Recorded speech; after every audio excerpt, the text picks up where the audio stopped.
भोपाल की फिजाओं में एक बंगला भी सुर्खियों में रहा, लेकिन मध्य प्रदेश में बंगला ही नहीं, ईवीएम पर भी बवाल मचा हुआ है। पूर्व सीएम दिग्विजय सिंह ने बकायदा ईवीएम वीवीपैट चुनाव आयोग के खिलाफ आज हल्ला बोल दिया है। दिग्विजय ने भोपाल में बकायदा प्रेस कॉन्फ्रेंस किया अविनाश, और प्रेस कॉन्फ्रेंस के जरिए ईवीएम मशीन में गड़बड़ी का एक पूरा डेमो उन्होंने दिया। वहीं दिग्विजय के इस मुद्दे पर पूर्व सीएम कमलनाथ ने भी उनका समर्थन किया है। तो सवाल अब ये उठता है कि क्या कांग्रेस बार बार चुनाव हार रही है और इससे बचने के लिए वो ईवीएम को कटघरे में खड़ा कर रही है। एक रिपोर्ट आप देखें।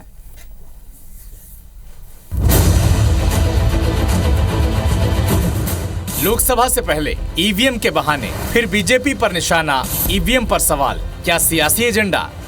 फिर एक बार ईवीएम निशाने पर है, फिर एक बार उसकी विश्वसनीयता कटघरे में है। हर चुनाव से पहले और हर नतीजों के बाद ईवीएम पर उंगलियां उठाना अब सियासी दस्तूर बन चुका है। कांग्रेस के दिग्गी राजा विवादों की अटारी पर खड़े हैं। उनके विरोधी जो पार्टी के अंदर भी हैं और बाहर भी हैं, खुलेआम ये कहते हैं कि विवाद उठाना उनका शगल है। इस मामले में भी यही दिख रहा, न कोई तात्कालिक वजह है और न कोई मुद्दा, लेकिन अचानक दिग्विजय सिंह ईवीएम लेकर प्रकट हो गए।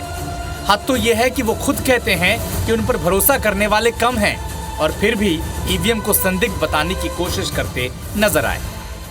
मुझे कई वर्ष लग गए मेरी पार्टी को भी समझाने में कि इसमें खेल हो रहा है। ये जो डिजाइन भी है ये हैकिंग के लिए आसान है। 6 महीने ज्यादा हो गए, माननीय चुनाव आयोग हमें मिलने का समय नहीं दे रहा है। मेरा एक खुला आरोप है चुनाव आयोग पर कि आप पक्षपात कर रहे हैं और भाजपा के और मोदी जी के दबाव में काम करते हैं। तो बीजेपी नेता ये सवाल उठा रहे हैं कि अगर ईवीएम में गड़बड़ी संभव है तो कांग्रेस के नेता कैसे जीत पाए?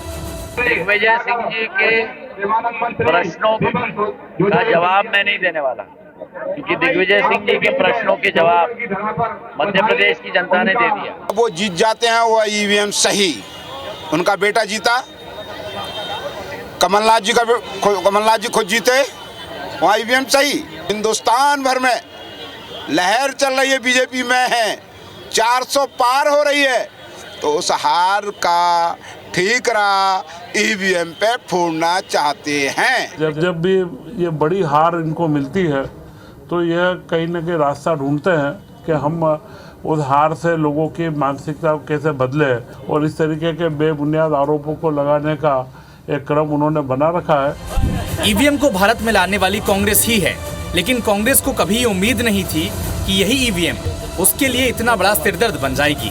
कांग्रेस अब 24 विपक्षी दलों को एक साथ लाकर चुनाव आयोग को मजबूर करने की कोशिश कर रही है।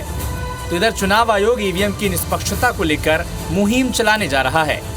चुनाव आयोग का रुख देखकर ये तो तय है कि 2024 के चुनाव ईवीएम से ही होंगे, और अगर ईवीएम से चुनाव हुए तो कांग्रेस की रणनीति क्या होगी, ये पिक्चर क्लियर होना अभी बाकी है। और सवाल ये भी है कि क्या दिग्विजय सिंह की सियासत ईवीएम के इर्द गिर्द ही बची है? नवीन कुमार सिंह, IBC 24, भोपाल।